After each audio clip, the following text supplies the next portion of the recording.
Hey! It's Chang. Tara, luto muna tayo. Ngayon, magluluto tayo ng lumpiang tauge.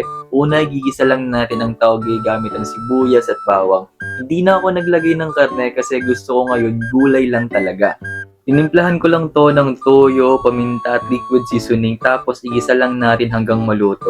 Gumawa naman tayo ng sasawan. Yung suka nilagyan ko ng bawang, sibuyas, sili at kaunting asukal para perfect na may asim, anghang at tamis.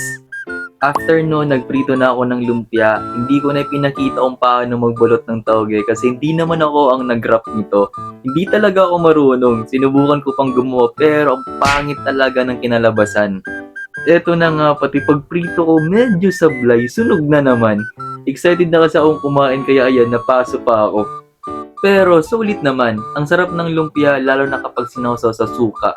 Yung sawsawon talagang nagdala, sakto yung asim, anghang at tamis. Tara, kain tayo.